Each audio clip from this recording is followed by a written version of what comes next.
Man, I wish I had the personality where I could come out of that video like a football coach or something like that, just yelling and screaming. I don't have that personality, so I won't do that to you. But I am the student ministry director here at North Point, and they bring that kind of energy every single week. That's kind of the world that I get to live in. And so I'm excited to invite you into it a little bit today, because this idea of for Austin is something that is so relevant, not just to us, but to the next generation as well. It's been my world for a year now, and I'm excited for our conversation today. This date in particular, actually, is an extraordinarily meaningful day for me, and I want to share why that is with you in just a second. It's an important time of year, a meaningful time of year even, because this will be my last time on this stage this decade. I don't know if you've started to give any thought to that yet, but we are at the end of a decade now. And when that comes to North Point in particular, that's pretty cool, because North Point began in 2009. And so essentially everything that has happened in the life of our church has been in this 10-year window, has been in that decade, which for some of you, this is your very first time here today. That doesn't mean a whole lot to you. I'm so glad that you're here with us. But for some of you, a lot has happened in that time period. In fact, to get you in that headspace a little bit of what the last 10 years might have looked like for you, or where you were at in 2010, just think about some of these things for a second. Just have some fun with this. The most used web browser in 2010 was Internet Explorer, which hasn't existed for several years now. Kind of interesting to think about. In 2010, Instagram was released, looked a little different. Now, the average Instagram user uses it an hour a day, which means that 2 weeks of your 2020 are going to be dedicated to this app that you didn't know existed 10 years ago. Kind of wild. If you are an every year kind of upgrader, an early adapter, then in 2010, you upgraded to the iPhone 3G, which looks so awkward. I don't remember it being that small or looking like that. And in the same year, the iPad was released also in 2010. I think one thing for me just that hasn't changed is their marketing strategy. Apple's still kind of the same. Our most advanced technology and a magical and revolutionary device at an unbelievable price has kind of been how they've introduced every product they've ever come out with. So that's more or less the same. The sports world was a little different in that time. Kobe Bryant had just won his 5th championship over the Celtics. The Giants kind of started this new dynasty. Some San Francisco people in here, look at that. We had, Drew Brees win his first Super Bowl over Peyton Manning, which was cool. And then maybe the worst start to a decade ever, when Alabama got as lucky as any team's ever gotten with that injury at the start of the game. Doesn't that feel like a long time ago, though, that Texas was relevant? Like, that feels a lot longer than 10 years ago. That's interesting, though. It was just 10 years. Maybe most importantly, I don't know if we should have like a moment of silence for this or just pause and reflect, but there was once a time that this is what Justin Bieber looked like, and that was him in 2010. So just simpler, different times. I don't know, but part of the reason this is fun for me to think about and why I was in a reflective mood all week long is because the reason I said this date is important to me personally is because to the day, to the Sunday, 10 years ago, I could tell you where I was because it was my very first time in a chair like one of these at North Point, listening to this guy with tall hair and neon green tennis shoes. I kid you not, I watched that for about a year, Buck in neon green tennis shoes. But I was sitting in North Point for the first time in my life, and I hadn't grown up in church. Church wasn't a part of my rhythm, and so I felt this really weird mixture of like, what am I doing here? And then also, I kind of like this place.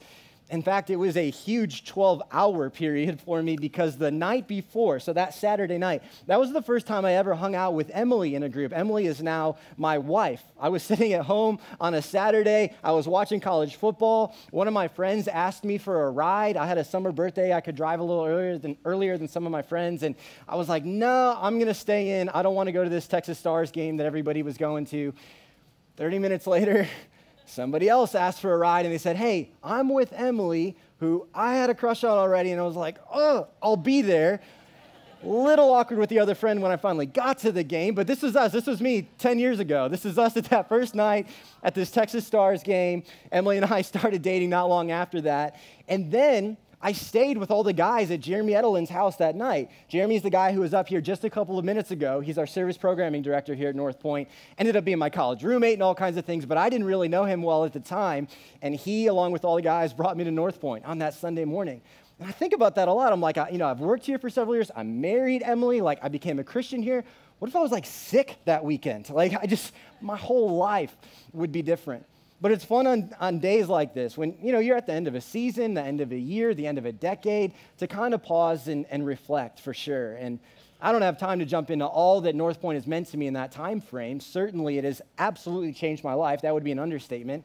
I began a relationship with Jesus here. I got married here. I formed some of my greatest friendships and relationships here in this place. I had the opportunity to baptize my brother and my mother, the opportunity that so many of you have given me to serve and to lead way before I was ready, and you were patient with me. I love this place so much, and it's absolutely changed my life over that 10-year window. But I don't want to just reflect today on what's been for so many of you. I also want to pause and think about what can be and what will be in the future. In fact, our outline for this kind of special Sunday, as we're pausing in between series and having this conversation about For Austin, is really this. We're going to talk about something massive, something really big, which for some of you is really just kind of celebrating the last year and reflecting on. For some of you, this will be catching you up to speed a little bit. If you've joined us anytime in the last year and you walk by the For Austin kiosk, or you walk by and you see the For Austin wall and you're wondering what is that and what is it all about, I want to catch you up to speed with this thing that is fundamentally shifting where we're heading in the next 10 years. But then I want to get really personal. Something brand new that we've never talked about before, to talk about how it is that you at a very practical, granular level can be involved in this should you choose to. And then if we choose to collectively, how that can have some big, massive implications for us in the next 10 years. So, what is this whole For Austin thing?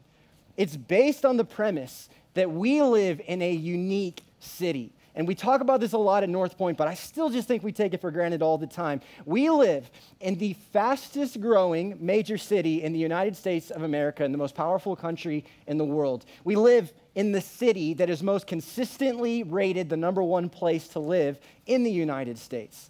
When you combine the arts, the entertainment, the live music, the politics, the sports, the technology, the physical landscape, whether you think God has placed you in this time and place on purpose, or you just think that's random, we should all be grateful that we get to live here.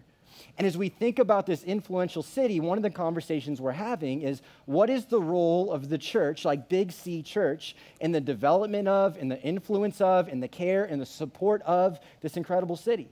And the reality is, what we've concluded is that for far too long, the Big C Church, not just North Point, but the Big C Church, has been known for what it's against.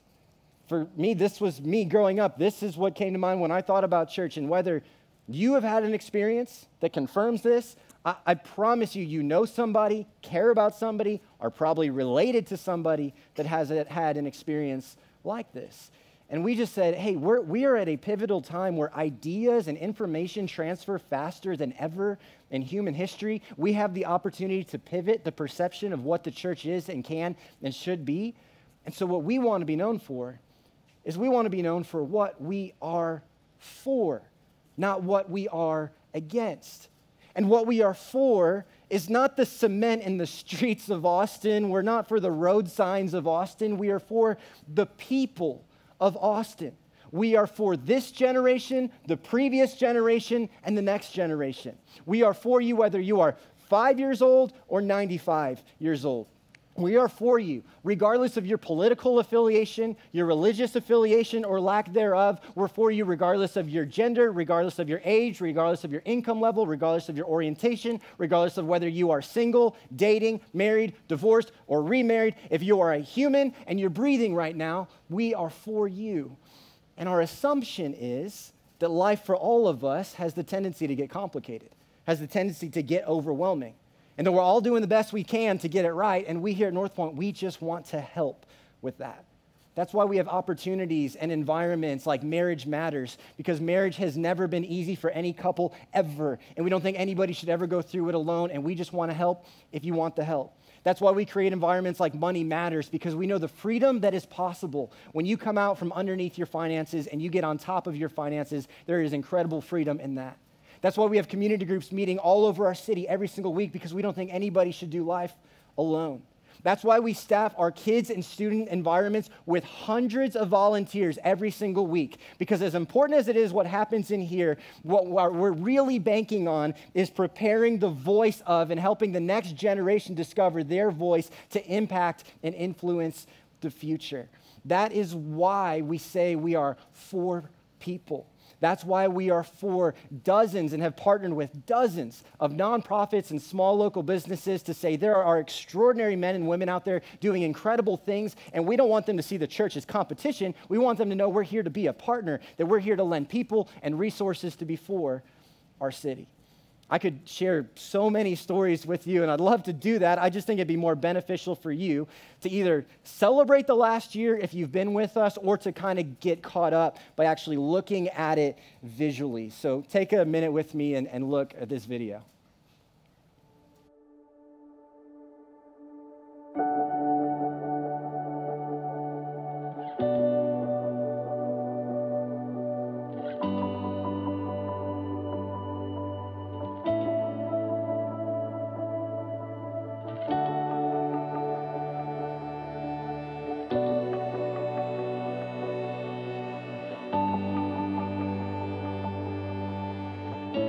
Of this very unique series called For Austin. Since accepting Christ into my life, I have definitely felt that a weight has been lifted. I've trusted that all of the things that I've gone through are part of a plan. I want to do everything possible to communicate to you you have value and worth. I love you so much, and I'm so excited to have you as my best friend for all of eternity.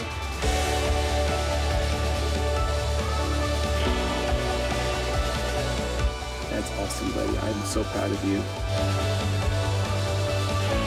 Sometimes you will never see the results of what you do proactively until you're in heaven. In the name of the Father, Son, and the Holy Spirit, buried in the likeness of his death and raised to walk in the newness of life.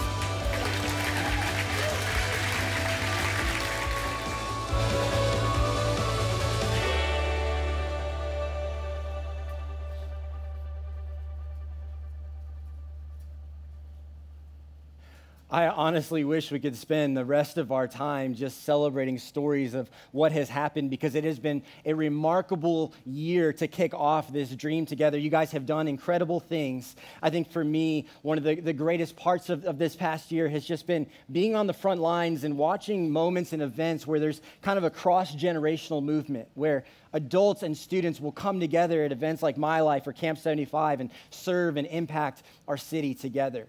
And every single day that goes by, we are one step closer to our future home, which we cannot wait to be in.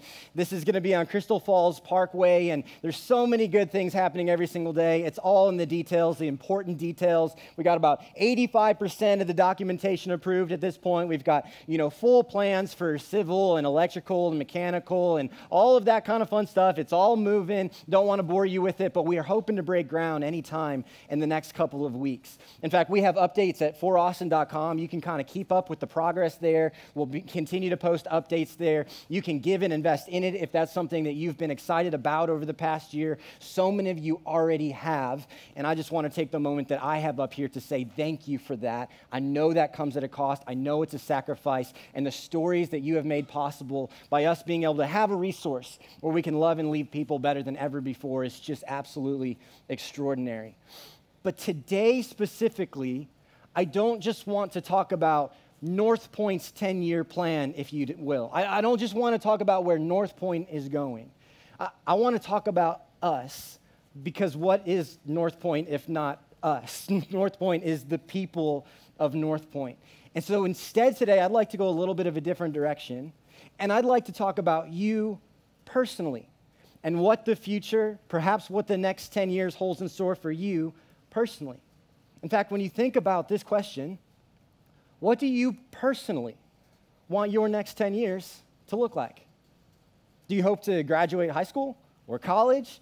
Do you hope that your kids graduate high school or college and are out of the house? Do you hope that you're one step closer to retirement or having retired? Do you hope to be married? Do you hope to have kids? Do you hope to travel? What is it that you hope your next 10 years holds for you? A follow-up question to that just adds another layer is a question that I heard Andy Stanley ask once. He's a pastor in Atlanta, and I just think it helps us align our priorities a little bit when thinking about the future.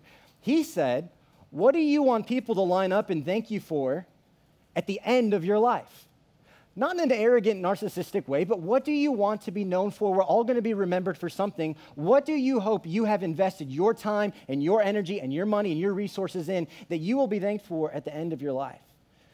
The reason that I think this is a really interesting question is to think about whether question 1 and question 2 are aligned.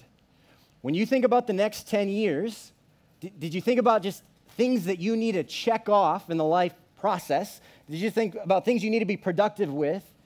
Or do you think your next 10 years, when you envision those, are they lining up with the things that you hope to be remembered for at the end of your life? As I was preparing for this week, I came across a quote in a book called Crazy Love by Francis Chan, and it's a quote that just was convicting for me, has been memorable for me since I came across it. And he says this, he says, our greatest fear should not be of failure, but of succeeding at things in life that don't really matter. And to me, that's amazing because where we live, we have so many opportunities to be successful at so many things, to make money doing so many things. And my question for you would be, are you pursuing things that at the end of your life, you will be like, man, that was worthwhile. I'm glad I invested my time and my energy and my resources in that. One of the things that I didn't expect being a part of or think about, I guess, when I was 16 years old and I started coming to North Point and I loved Inside Out, our high school environment, my experience, and I just wanted to be a part of it more and more and more, and that's why I'm in the role that I am now. But I didn't know at that time that I was also going to get to be a part of some of the highs, some of the best moments of people's life, as well as some of the lowest in this kind of a role. Specifically, I've had the opportunity now to officiate multiple different weddings and funerals. And these are fascinating days to be around, not just what people say publicly on a mic that day, but even the conversations behind the scenes. Because on these days, they're the 2 days of your life that you have all of your loved ones under one roof. And I almost think it's sad a little bit that it is this day, that one of them you're not even there for. But what's talked about this day is not the square footage of your home. Never will be, or how well you decorated it. It won't be what car you drove. Nobody's going to bring up your LinkedIn profile on these days. They're going to share stories about you. And what they're going to do is people are going to talk about what you're known for and what you're remembered for. And very specifically, what they're going to talk about is they're going to talk about who you are for. Maybe your maid of honor, your best man, is going to get up and they're going to talk about that time in college where they just got to see a whole new level of you, and that was when your relationship formed and when you did something for them or you went out of your way for them or you sacrificed for them. At the end of your life, at your memorial service, those are the things that people are going to talk about. They're going to talk about your selflessness. They're going to talk about your acts of service. They're going to talk about what you did to them, what you imparted to them, what they learned from you. These are the only things that people are going to talk about on these days. So when we think about not just the next 10 years, but the rest of our lives, I honestly think one of the most important questions that we could ask and wrestle with together is, what does it mean to be personally for somebody? I don't mean North Point as a whole. Again, I'm talking about you individually. What does it practically mean? Like, what am I supposed to go do to be for somebody? I think a lot of times it's a lot more clear about what it looks like to be against. For example, this is a bad example of being for somebody, okay? This is not what that looks like. I'm a Cleveland Browns fan. I'm trying to defend Myles Garrett this week. I thought maybe he was just trying to help him put his helmet back on because it did come off, and thought maybe that's what he's doing. But this is not how you're for people, right? Against a lot of times is clear. But what does for look like?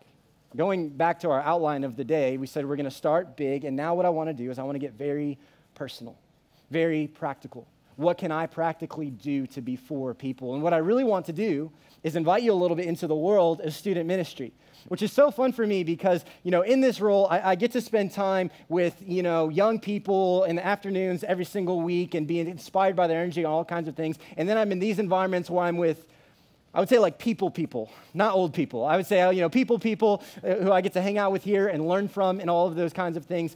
And in these kinds of environments, I realized over time, so many things that I thought were young people things and old people things really are truly just people things. And we've been training our small group leaders over the last couple of weeks, couple of months around this content of what it looks like to be for somebody personally. Specifically, it has come from this book called It's Personal. And this book is about 90 pages long, which I really like. You can get through that like pretty quick, high chance that you finish it. But it's called It's Personal, and it introduces these 5 kinds of questions about these 5 kinds of tools, if you will, of what it looks like to be personal in somebody's life. Some of you are already familiar with this a little bit because you serve in our kids or student environments, and I just want to take a second to say thank you for that because I honestly believe that may be one of the most important windows of your entire week, every single week, because one day those kids and students, they're going to be adults, and they're going to share a different story with the most important people in their life as the result of adults and leaders like you in their life. And so what you do is so incredibly important every single week with kids and with students. But I want to introduce this tool, and what they talk about in the beginning of this book is they challenge everybody to be less shallow. They say essentially we all do it, and you don't even have to feel bad about it. You kind of have to be somewhat shallow just to get through life. You can't have a deep, authentic conversation with every fast food person in the world and all that kind of stuff. Part of that's just getting through life. But at the same time, we live in a culture where it's easier to be shallow than ever before. We live in a culture where it's easy to create an image, create a social media profile of what I want people to think of me, keep people at a distance. With the technology that's available to us now, you don't even have to go to the grocery store anymore, right? If you don't like people, this is a great time to be alive. You can keep them at a distance, right? That's easier than it's ever been. But the challenge in the beginning of this book is to be not shallow, but the opposite of shallow. And then what they say, which I think is so interesting, is they say the opposite of shallow is actually not deep. That's kind of a church word or a Christian word, and it is kind of interesting. Anytime I hear that word or somebody wanting to go deep, I always ask them to clarify it and define it because I almost never get the same definition. We want this thing, but we don't really know what it is. And they talk about in the beginning of the book, it's so interesting to me. They just talk about this idea that Christians tend to think, that we're deeper than other people because we know more of 2 dead languages, and we know more of the first century historical context of a very specific place and region of the world that we have chosen is an interesting place to know things about. And it is wild to think about. They're like, hey, that's not the opposite of shallow. The opposite of shallow is personal. And then they give these 5 tools of talking about what it means to be personal. They do all this through one story that's 10 verses long. And I want to read the story to you first and then go back through it to introduce what these 5 questions are that to me have been so profound and so helpful to get very practical. But here's the story. It's a story where Jesus is getting personal. They talk about how Jesus has entered into a very impersonal world and culture where the religious leaders of the day use their power and their authority to keep people at a distance and to control people. And so what better way than for a personal God to prove that he is personal by sending his son to be personal with us? And this is one of those interactions or those conversations, and it takes place in Luke 19. And in Luke 19, it says, Jesus entered Jericho and made his way through the town. There was a man there named Zacchaeus. He was the chief tax collector in the region, and he had become very rich. Now, I mentioned earlier that I didn't grow up in church, and I was talking to a lot of people this week about this story and this content, and people kept singing me this song about Zacchaeus being a wee little man and all this kind of stuff. And I was just like, there's times when I really feel like I missed out, not growing up in church. This was not one of those. I'm glad I didn't hear this constantly growing up. But it says he tried to get a look at Jesus, but he was too short to see over the crowd. So he ran ahead and climbed a sycamore fig tree beside the road, for Jesus was going to pass that way. We don't know how short this wee little man was. My guess, if I had a guess, I would say he was 5'7" or shorter. because I'm 5'8", and I refuse to believe that I am a wee little man. And so somewhere in that range is what I would guess. Now, it's as scientific as it gets. But going back to the previous slide, the reason that this is so important is because Jesus is talking publicly, is about to have this interaction with this tax collector. And if you know anything about the New Testament, tax collectors are never the heroes of the story. In fact, they're hated because of the fact that they are seen as traitors. Basically, the Roman government is imposing all these taxes to expand their empire, and the Jews see it as you're a traitor if you go and work for them and support that because we're trying to serve our own heavenly kingdom over here. So if you're a tax collector, you're a traitor, and they had very unethical business practices because if I come in and I have the power and I have a soldier standing next to me and I tell you this is what you owe, there's not much you can do about it. So this guy got a lot of wealth and not through the most ethical kind of ways, and this is how their interaction goes. It says, when Jesus came by, he looked up at Zacchaeus and called him, this is going to be so important in a second, by name. Zacchaeus, he said, quick, come down. I must be a guest in your home today. So immediately, this is what Zacchaeus does. It says, quickly he climbed down and took Jesus to his house in great excitement and joy. But the people were displeased. He has gone to be the guest of a notorious sinner, they grumbled. See, this is not Zacchaeus' proudest moment, right? He's hated by the crowd. He's, a cheater. He's a thief. He has to, as a grown man, climb up into a tree to be able to see Jesus. This isn't his proudest moment. And Jesus walks up to him in the midst of that moment and says, hey, I want to hang with you. And then the people grumbled about it, and they were upset about it. And I have a feeling that if we decide to be personal, it's going to be a little countercultural. Not everybody is going to understand why you are interacting differently than what is normal to them. And Jesus didn't seem to be too concerned about that. It says, meanwhile, Zacchaeus stood before the Lord and said, I will give half my wealth to the poor, Lord, and if I have cheated people out of their taxes, I will give them back 4 times as much. This is actually a really funny statement that just happened. I don't really have the time to jump into it, but Jesus hasn't done anything yet. He's walked up and he said his name, and he says, I want to hang out. Zacchaeus jumps down and he's like, I'm so sorry. I'm going to be generous. I'm going to give all my money back. And Jesus is like, cool, bro. Like, good story. Like, I'm just trying to eat with you. But there was something about Jesus just using his name and being personal with him and accepting him in an embarrassing moment that already shattered all kinds of defenses that Zacchaeus had. So Jesus responded, salvation has come to this home today, for this man has shown himself to be a true son of Abraham.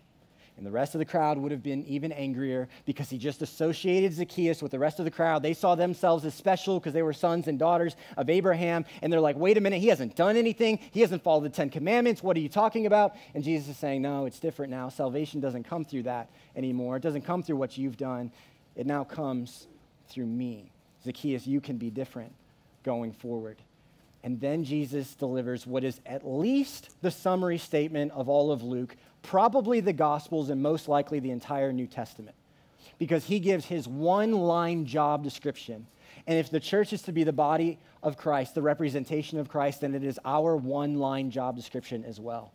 And in Luke 19:10, he says, for the Son of Man came to seek and to save those who were lost. This is why I have come, to seek, to be the first God to ever make the first move, not waiting on you to make the first move. And that word lost, all that implies is that something has value.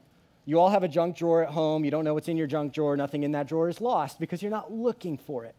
For something to be lost, it means it has value.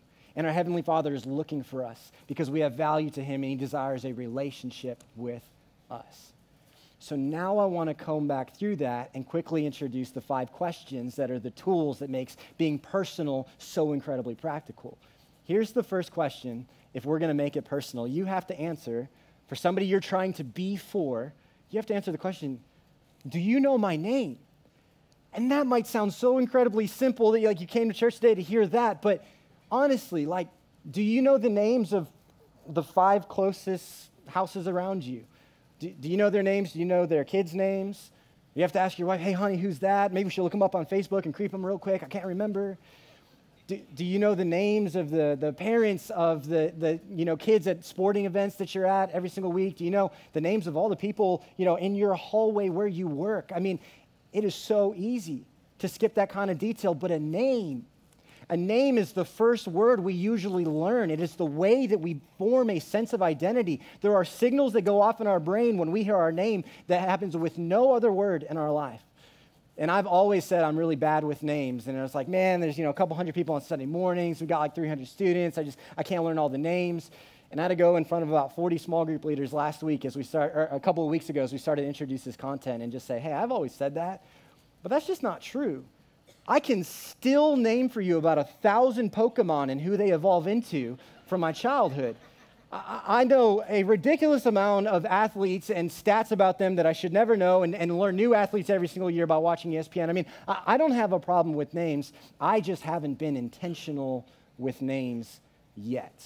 Do you know somebody's name? Because when Jesus went up and it said that he called him by name, Zacchaeus, he said, you are an individual. I see you and you have value to me. Second, do you know what matters to me? Christians can be pretty good at starting with what matters to us. Here's what I believe, and you need to know that I believe this, and here's what I think is true, and here's what I think you should do different, and we don't ever pause to stop and think about where's the individual on the other side of us coming from. But see, Jesus knew that what Zacchaeus needed that day was hope.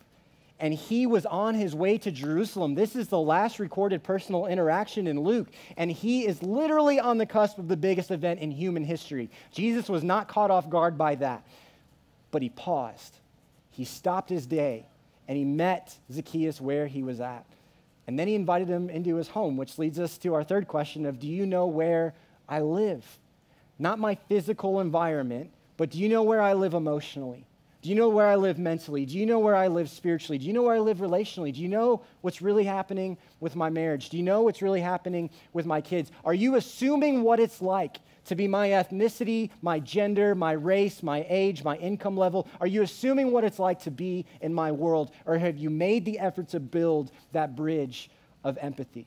You're not going to know that about 2 million people in Austin, but you have the potential to know that about a few. You're probably going to know even less about this fourth question, but those people that you do know it about, it'll change their life. Do you know what I've done?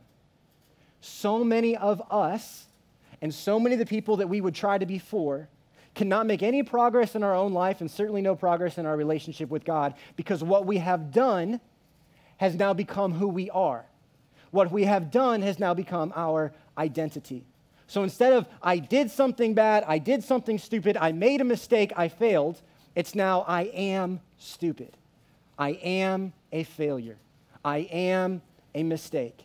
And when somebody's worst moment becomes their identity, there's no possibility for them to take steps forward. But when they share that with somebody and somebody accepts them right where they're at, that is the greatest thing to break down that barrier and move in a new direction. You have the potential to be that for somebody. Jesus was that for Zacchaeus. And then, do you know what I can do?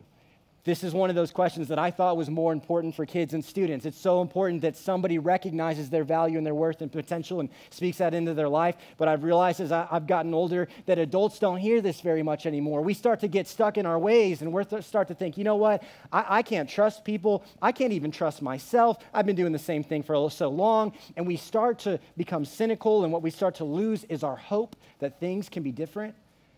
And when somebody who knows the first 4 questions about you, not like somebody like me up here on stage, but somebody who personally knows the first 4 about you, says, hey, I've heard all of that and I believe in you, it starts to restore hope that maybe we haven't had in years or in decades.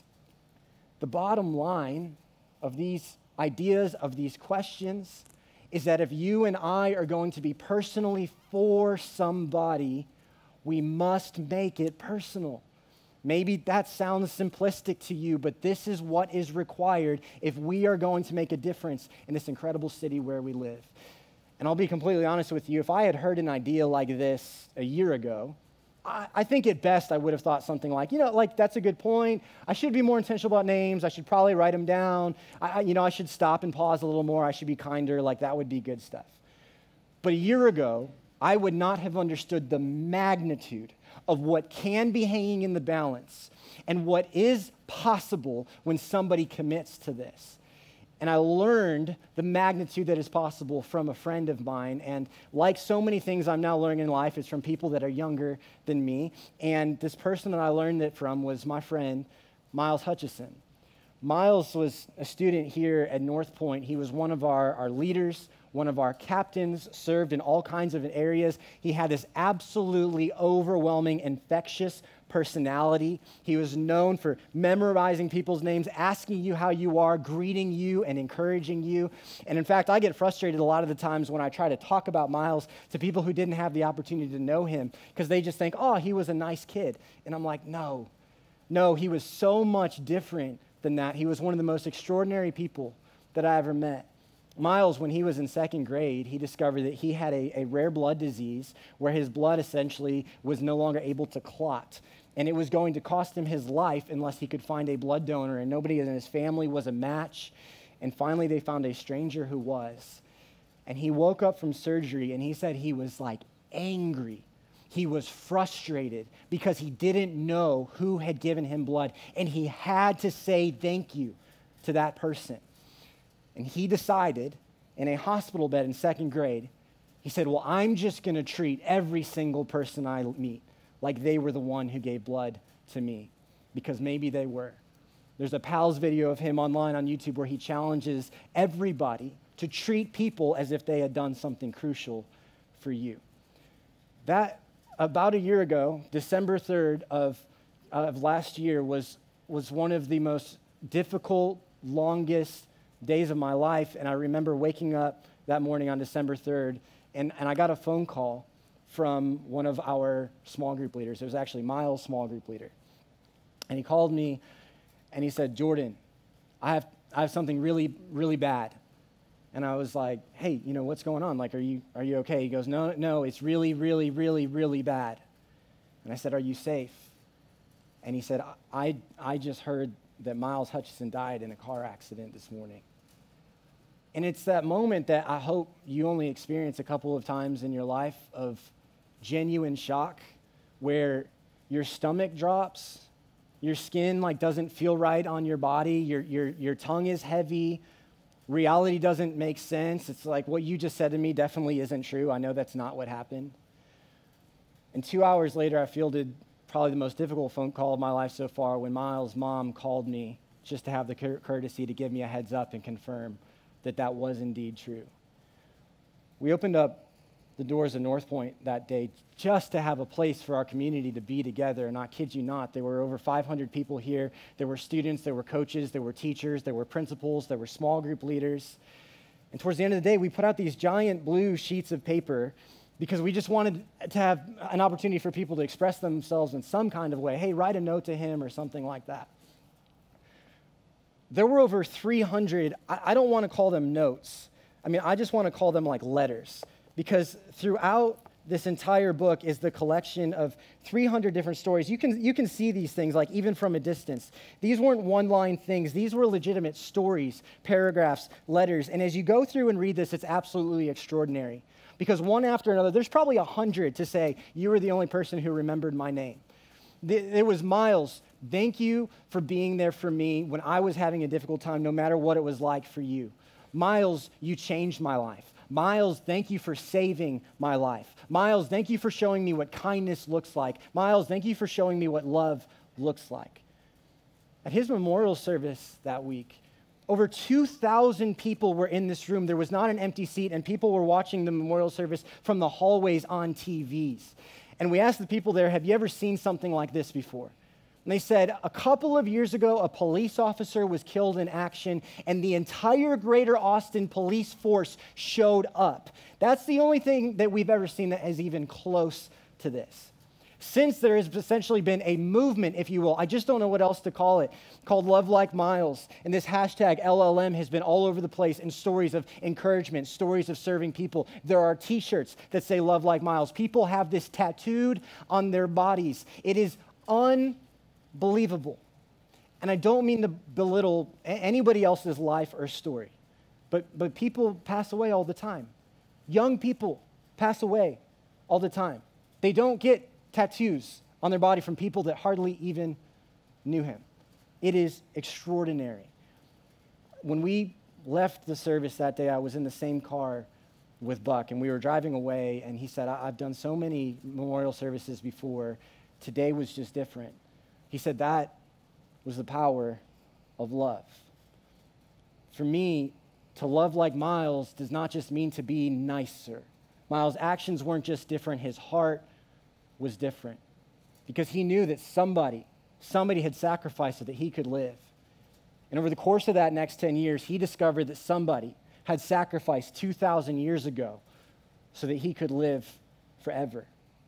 To love like Miles is to see every single person that you have ever come face to face with as somebody for whom Jesus died, and to treat them accordingly. And that is exactly what he did. That is why I say, if you commit to this personally, it has big implications. This is a life-altering thing. This is you're remembered different at the end of your life. This is you are thanked different at the end of your life. Can you imagine a world? That was one person. That was one ordinary student who loved in an extraordinary way. Could you imagine what we could do collectively if that's what we were known for? Could you imagine what would be possible? Think about some of these ideas or statements. If we're for and we get it right, could you imagine a world where the church is considered an essential part of the community? That every time a church pops up, maybe the worst thought is like, oh, those are those people that think that carpenter like died and came back to life and call him God. Kind of weird, but they're the nicest people I've ever met. They're the most genuine people I've ever met. Now I know where I can go if there's a tragedy in my life, or a local tragedy, or if I need help, or if I need support, or one of my relationships is going south. Now I know that my community is going to be better as a result. Could you imagine if we got this right, a world where people who are skeptical of what we believe, not sure I buy into all that, but they're envious of how we treat one another and amazed by how well we treat them? Why are you guys so nice to each other? Why are you never talking bad about each other? Why have you forgiven them? Are you kidding? You should have walked away. Well, why are you doing that? Why do you keep treating me this way? Why are you always so nice to me? What if this was the world that we lived in and that was the perception of followers of Christ? Could you imagine a world where people want the message of Jesus to be true before they believe it's true? Because we are so clear with our actions and our words that the worst somebody could say is, that's kind of weird, but I absolutely want it to be true. Are you kidding me that I can have peace with God, that I can have forgiveness, that I can live forever, not because of anything I have or haven't done, but because of what Jesus has already done for me? Yeah, I want that. You're saying you guys believe in a world where every single human has equal value and dignity and worth in the eyes of God because every single person is made in the image of God and everybody is somebody for whom Jesus died? Yeah, I want to live in that world. I hope that's true. It's a whole lot for me to swallow, but I don't know why I wouldn't want it to be true. Jesus said once that was the way that the world saw the church. 3 chapters earlier, there's an extraordinary statement that's so easy to just read through in Luke 16. And he's speaking and he says, the law and the prophets, meaning the Old Testament, were proclaimed until John the Baptist, the one that had come to prepare the way for me. Since that time, the good news, which that means the gospel of the kingdom of God, is being preached, and everyone is forcing their way into it. That's the culture of people outside the church, as they are forcing their way into it. They're getting here as quick as they can, because when the gospel is made clear to people, and when people start to live differently as a result, I absolutely don't want to miss out on that. Can you imagine? That was true once. Can you imagine that being true again? Something that will be true for any of us to say for at least the next 20 years and probably beyond that is that there are more adults, children, and students than ever that we have the opportunity to impact. We live in a city where there are every single day more people here today than there were yesterday, which means our opportunity, and I would argue that our responsibility, is getting bigger every single day that we are here. So what are we going to do about it? To be personally for somebody, we must make it personal. If a 17-year-old student named Miles could do this, I promise you can too. if it was important enough to Jesus, if he wasn't too busy for it and he prioritized it, I think we should consider prioritizing it as well.